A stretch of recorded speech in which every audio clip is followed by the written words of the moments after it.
Lito, ¿me escuchás? Sí, ¿Cómo te va? Bueno, un gusto hablar con vos. ¿Cómo estás?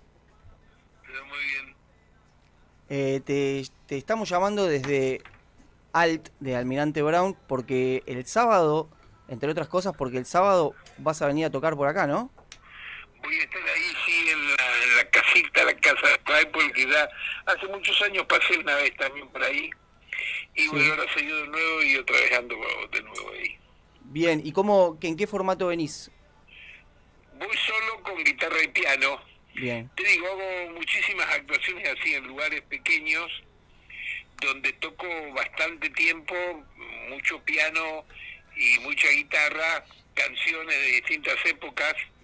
Y mientras voy tocando voy además narrando una cantidad de asuntos de la composición Ajá, con un montón de cuestiones en donde uno está divulgando canciones, porque siempre hay 8 o 10 canciones que son las más conocidas en la carrera de cualquiera, claro.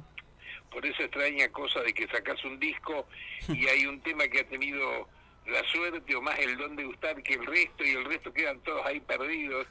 Y yo encima, como soy muy laborioso, me gusta mucho grabar todo el tiempo y escribo mucho siempre, nunca he parado, gracias a Dios. ¿Qué hago? Yo termino de grabar un disco y ya estoy pensando en el siguiente, y cuando salgo a tocar, que salió el disco, ya empiezo a tocar temas más nuevos para el otro.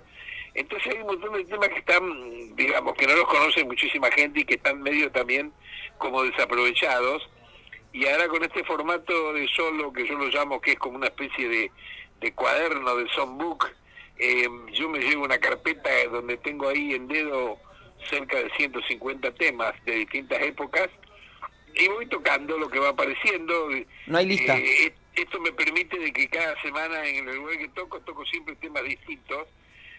Siempre repito los 4 o 5 más conocidos que la mayoría de la gente quiere oír, ¿no es cierto?, que identifica o que tiene algún recuerdo con ellos, pero el 70% del material que toco es todo nuevo, nuevo para la gente. Son de distintas épocas, de los tantos discos que tengo, ¿no? O sea que no hay lista. Es esa carpeta y lo que salga, lo que En la tengas ganas en el carpeta, sí, momento. sí, sí, sí. Por ejemplo, mira, te cuento, la semana pasada, bueno, este fin de semana toqué en el Teatro Ópera, en ese festival que hubo. Sí, sabemos. Ahí toqué solo con guitarra nomás, porque no se podía tocar más de 20 minutos, media hora cada uno por la cantidad de artistas que había. Así que yo toqué 6 temas míos bien de los guitarreros, con la rítmica de la guitarra y esa construcción que tienen los temas que hago con guitarra exclusivamente, que tienen una rítmica distinta a lo que toco con piano. Pero la semana anterior toqué en La Plata, en un lugar también de 150, 180 personas más o menos, y ahí toqué como 2 horas, muchísimo con el piano, y eso es lo que voy a hacer ahora en Claypole, pero voy a tocar otras. Y se dan cosas lindas con la composición, porque a mí me interesa mucho mostrar el tema del estilo y cómo uno escribe compositivamente. Entonces de pronto aparece que toco una canción que le explico a la gente: mira, este tema lo escribí cuando tenía 16 años, y el que sigue es un tema que lo escribí cuando tenía 50, Claro. ¿entendés? Entonces, Y claro, y es bueno eso, porque cambian lógicamente las letras, las vivencias cronológicamente, pero lo bueno es cuando uno tiene un registro compositivo en cuanto a línea melódica, en ondas de armonía, que se puede identificar y que se puede reconocer, que finalmente es el estilo que puede tener o no un músico, ¿no? sí, y cuando vas a componer, ya decís, bueno, voy a hacer una canción en la guitarra, o no es con el instrumento. O sea, ¿se te No, ocurre no, algo sin el instrumento? no, no, Sale. no. Es indistinto. Por supuesto, todas las podés tocar en guitarra y piano, porque son los dos instrumentos, Sí. digamos, por excelencia armónicos. Pero no, a veces estoy tocando mucho la guitarra, una semana que me agarra más la locura, o porque conseguí una guitarra nueva y tenés el entusiasmo. Y después, si no, lo que hago, pero todos los días, que parece como una religión, yo me levanto muy temprano acá por donde vivo, por Tigre, y a las 7 de la mañana, a las 7:30, me pongo a tocar el piano de cola, a divagar, a tocar improvisaciones, lo que sea, y muchísimas de las veces aparecen canciones lindas, que las dejo ahí anotadas, y después se terminan, ¿no? Qué bien. Lito, ¿cómo estás? ¿Cómo te va? Soy Augusto acá. Bueno, nuestro programa se llama Rebeldes de a Poquito, Ajá. que salimos por el canal de streaming de Almirante Brown. Y la particularidad que tenemos es que acá entre los conductores somos todos hermanos, primos, y nos llamamos por nuestro nombre de calle. Acá yo que te llamé recién, no soy Augusto, soy Estea, tenemos Chaiter, tenemos canales, las calles de nuestras casas, ¿no? Mira. O de la casa de tu vida. La pregunta que siempre le hacemos a los entrevistados es, ¿cuál es o cuál sería tu calle? Si tenés que elegir una. Eso mi vida, porque he vivido en tantos lados ya, pero bueno, vos imaginate que yo soy de Rosario, y ya de Rosario, que vivía allí hasta los 16 años, con mis padres, que eran músicos también, y vivimos en 3 lugares durante esos 16 años míos, 3 lugares que eran pensiones, porque no teníamos un mango. Entonces vivíamos en unas pensiones que te alquilaban las piezas, donde también vivían muchos estudiantes en algunos lugares. Y yo me acuerdo la dirección de las 3 pensiones, de los 3 lugares, lógicamente, y además porque muchas veces han sido mencionados por esta historia de que uno es conocido, la trayectoria de uno, entonces a veces aparecen en anécdotas que viviste ahí, que viviste allá. Pero digamos que la que más me menciono siempre cuando hablo de Rosario es una que todavía está, que queda cerca, muy del centro, en el centro, Maipú 956. Maipú, buen nombre, ¿eh? Maipú sería, Sí. acá serías Maipú. Claro. Con nosotros serías Maipú. Bueno, Maipú, te puedo preguntar, ya que hablaste de Rosario y de tu infancia o tu adolescencia, ¿de sí, dónde aparece la guitarra o el piano? ¿Qué aparece primero? ¿Y sí. de dónde sale eso? Bueno, mis viejos los dos eran músicos, muy intuitivos, muy talentosos, muy bohemios, y yo era hijo único, así que yo desde chico tuve esta posibilidad que es realmente un privilegio, estar viviendo con tus viejos que son músicos y a vos te gusta la música y ellos ven que vos tenés condiciones, entonces te ponen fichas, te ayudan y te llevan a todos lados, y yo me la pasaba girando cuando salían a tocar, me metía con ellos en los cabarets, en cualquier lado. Rosario siempre fue un lugar, y todo Santa Fe, de mucha música, de mucho lugar de actuación, ¿no? Sí. Así que bueno, mi educación fue esa, lo cual la agradezco en el alma, porque cuando yo tenía 17 años, ponele, ya tenía decidido que esta era mi profesión, mi vida entera, al revés de como pasa muchas veces que te seguís encontrando, a veces chicos o chicas que quieren dedicarse a una rama del arte, pero la familia se opone y quieren que sea otra Mm. cosa. Bueno, yo por suerte no tuve eso, al contrario, tuve todo el apoyo, muy bueno. Y, o sea que no estudiaste formalmente en ningún lugar, en ninguna institución. No, porque yo en los lugares que estudiaba, era muy buen alumno, de afán así, de cumplir, de responsabilidad. Pero yo me daba cuenta que yo no iba a hacer nada con eso, ¿sabes? No, no, pero digo música. No, yo música soy autodidacta, Ajá. porque mi madre, que era concertista de piano, imposible que me enseñara, es imposible que te enseñen tus padres. Claro, eso es verdad. Es muy difícil, ¿sabes? Sí, sí. Como que nada, bueno, te La quedas jugando, relación, sí. no le das bolilla al asunto. Sí. Entonces, nada, mi vieja, lo que yo aprendí mucho de ellos es el concepto, la educación del concepto, lo básico, de cómo dedicarse a esta divina profesión que es la música, ¿no? Entonces yo lo que hacía era, no se decía que eras compositor, se decía que inventabas. Entonces mi viejo me presentaba en muchos lugares cuando yo tenía 11 años, 12, y me presentaba como que, sí, mi nene inventa canciones. Y me decía, canta esta, canta la otra, que las sabía todas de memoria porque tampoco existía que tuviera un grabador, Claro. ¿no es cierto? Bueno, entonces yo tarareaba mis canciones, tarareaba, improvisaba, hacía un montón de locuras que después se fueron formalizando. Después agarré una guitarra, después empecé a tocar el bajo, y con la guitarra empecé a inventar acordes. Claro, cuando pasó el tiempo me di cuenta que los acordes que inventaba todos existían de alguna manera en la bossa nova, en el jazz, en el mundo. Así que después empecé a darle bolilla de una manera más ortodoxa al estudio para poder saber, como hoy en día, escribir mi partitura, para registrarla, para comunicarme con otros músicos, para pasarte la parte con los acordes que tienen los temas y eso, ¿no? Claro. Pero lo hice posteriormente. En realidad, mi primer aprendizaje fue sobre mí mismo, sobre las canciones, sobre los inventos de esos que te digo. Y si tuvieras que decir, además de tus padres, obviamente, la influencia musical, de lo que no inventabas, ¿qué tocabas? Bueno, yo cantaba música y tocaba música internacional porque así era la mentalidad de mis viejos, ¿entendés? Claro. Entonces yo conocía, por ejemplo, los boleros, muchos boleros de esos que hoy en día son famosos mundialmente o que han sido de nuevo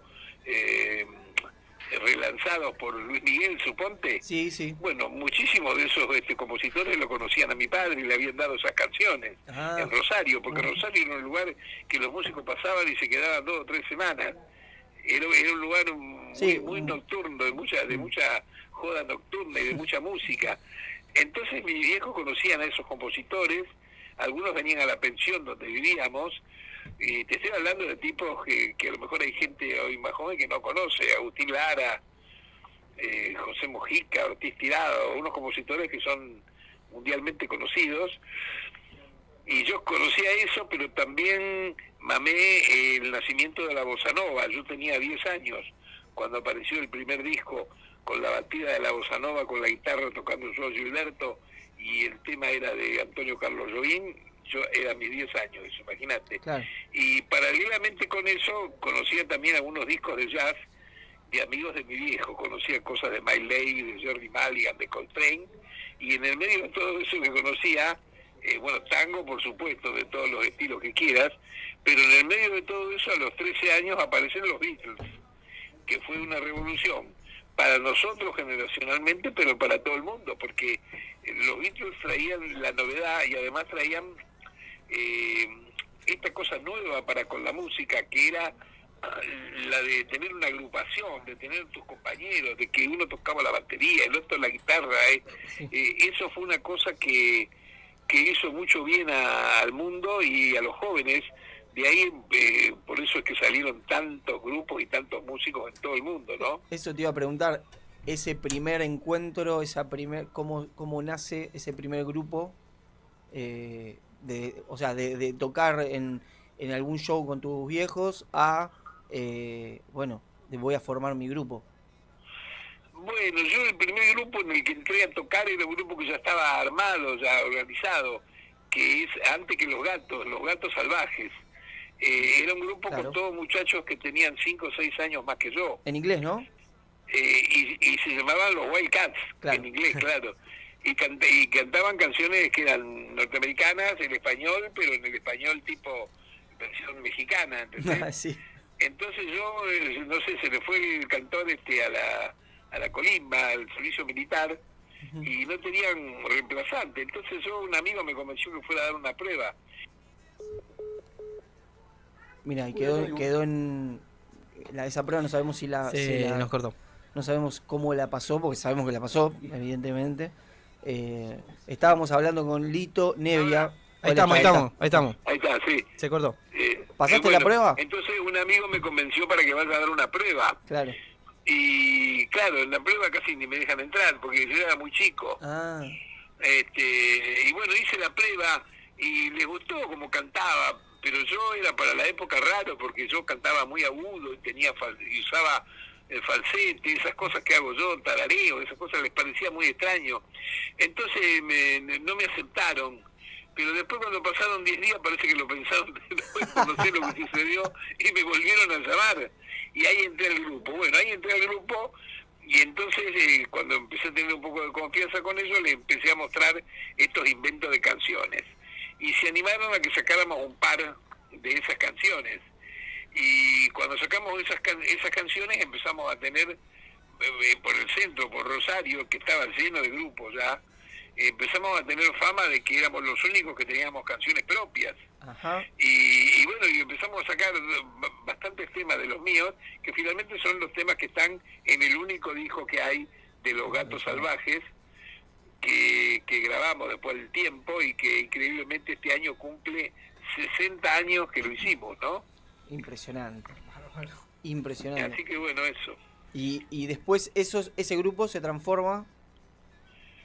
No, como yo empecé a saber tantas canciones y lógicamente eran en nuestro idioma, se decidió de forma conjunta que no se llamara los Wildcats en inglés, sino que se llamara Los Gatos Salvajes. Bueno, así que y llegamos a grabar ese disco que te digo que que cumple ahora 60 años, y después el grupo se disolvió, se desarmó. Yo me quedé con el organista, con Ciro Fogliata, me quedé en Buenos Aires.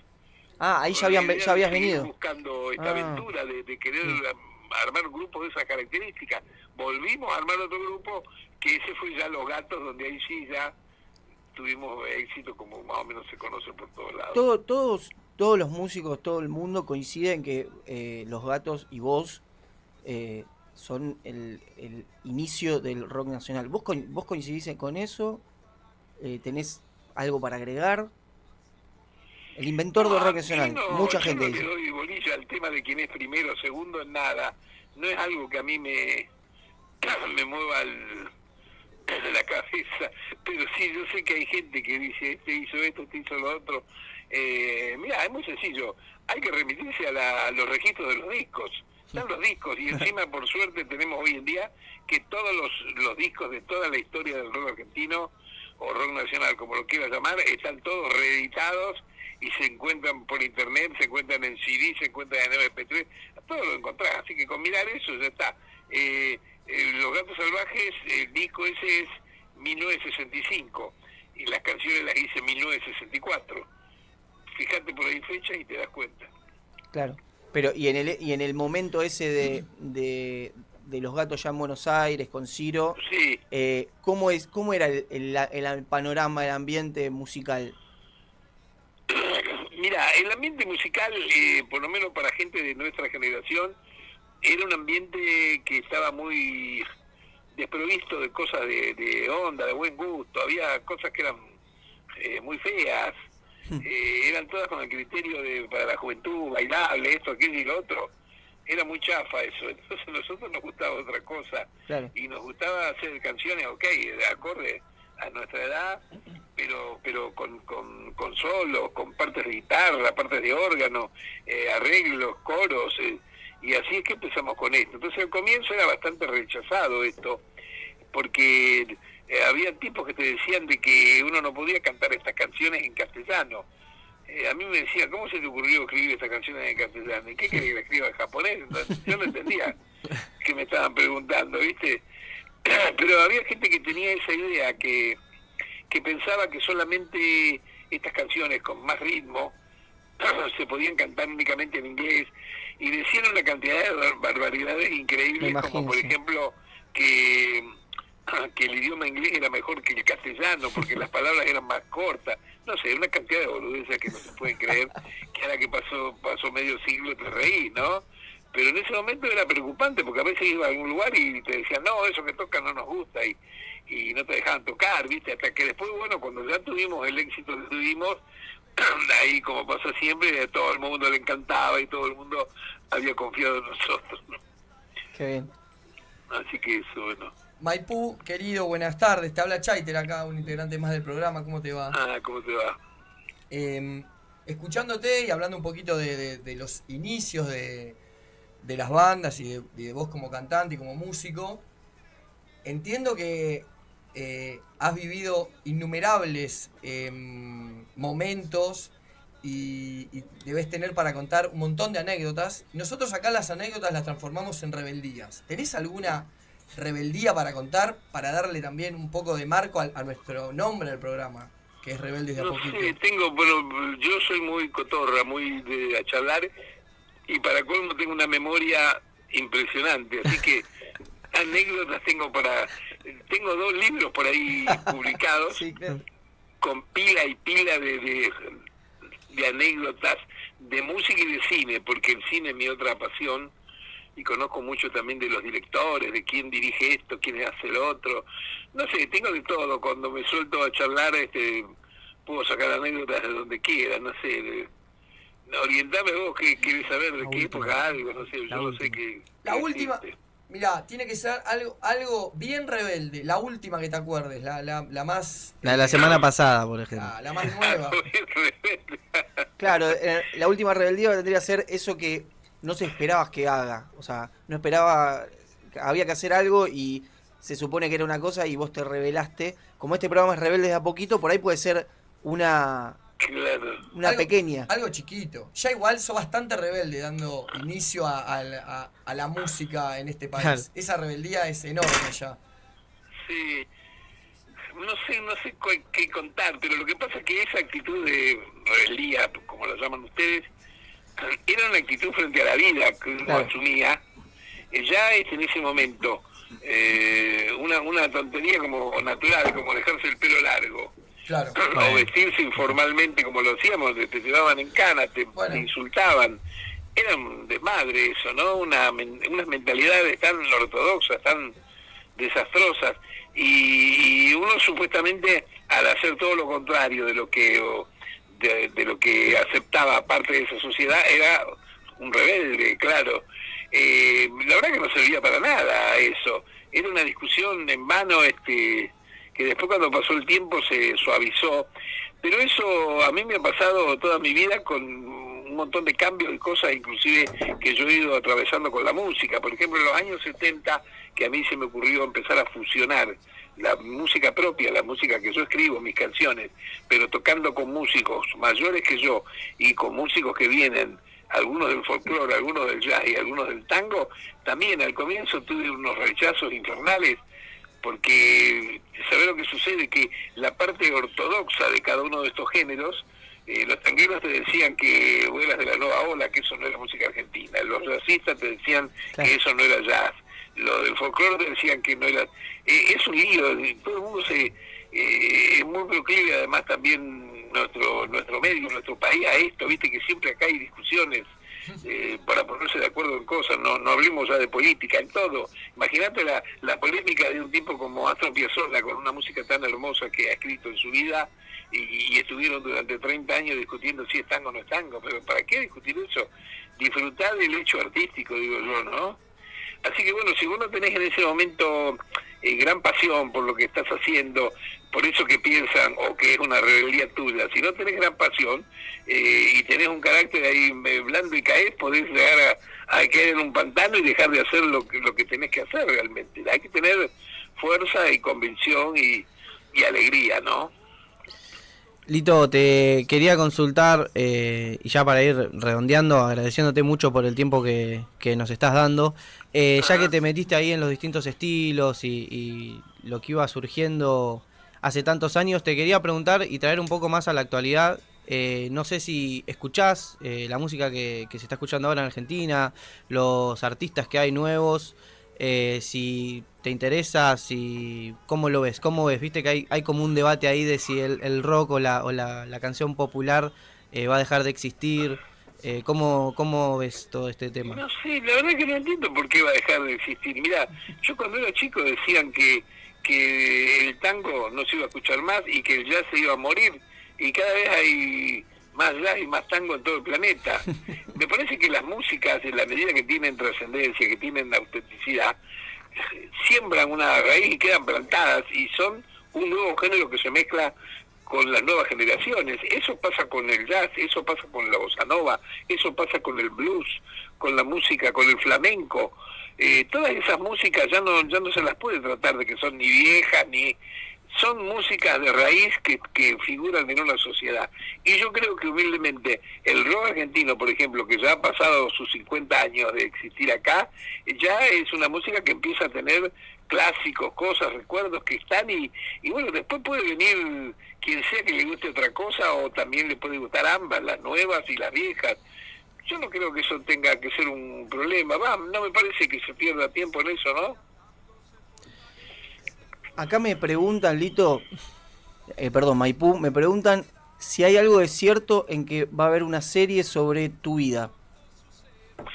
Sí, eso lo están filmando ahora. Mi hija con un amigo cineasta también, mi hija Miranda y este amigo cineasta Marcelo Yapses, están filmando con un equipo que tienen de gente, jóvenes, el equipo necesario, bueno, fotógrafo, camarógrafo, iluminador, aquel, el otro, bueno. Están filmando de a poco, sin ningún apuro, justamente para hacer una cosa buena, que sea auténtica y que esté bien hecha, porque intentan hacer una serie de 8 capítulos,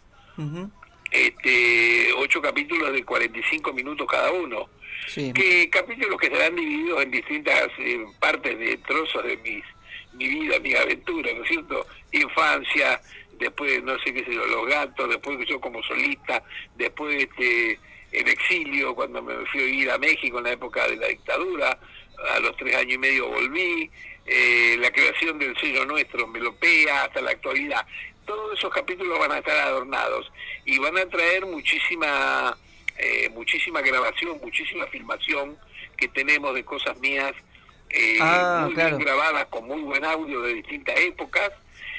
Yo voy apareciendo también en los capítulos, a veces en off y otras veces personalmente, Contando. como una suerte de narrador, ¿no es cierto? O sea que estás muy metido en el, Sí, en el claro, tema. y además estoy metido porque quiero que salga exacto las cosas como fueron que me han pasado a mí. A Maijo le gusta mucho el cine, entonces... No, por eso. Claro. Sí, sí. Y viste de casualidad, ya que es otro gran músico argentino, ¿viste la de Fito? No la vi. No la vi y por otro lado creo que tuve también un poco de miedo de verla porque leí por ahí de que está ficcionada. Sí. Y bueno, mira, yo hay películas, por ejemplo, extranjeras. La vez pasada estrenaron una película hace un par de años atrás sobre un gran cantante de folk a la altura de Bob Dylan que existió, Johnny Cash. Sí. Y bueno, y el tipo que hace de Johnny Cash canta él y no sale la voz de Johnny Cash, que ni la vi. ¿Entendés? Claro, porque quiero decir, me parece que hay personalidades, tipos que están ligados de una manera que yo quisiera verlos por el tipo, no que lo actúe alguien. Ni que hablar en este caso Fito, que encima no es un tipo que tenga 1000 años, ¿entendés? Pero bueno, no sé, él sabrá, decidieron hacerlo ficcionado y hay mucha gente que le gustó, que le pareció bárbaro, ojo. Pero quiero decir, yo no la vi. Bueno, Lito y Maipú acá, te agradecemos enormemente, es un honor para nosotros. Te quiero mandar un saludo de Marcos, que era un fanático tuyo y que nos hizo escuchar y nos hizo saber de vos a nosotros. Y seguramente te mandaría hoy un fuertísimo abrazo y me piden que te lo mande y yo te lo quiero mandar, así que bueno.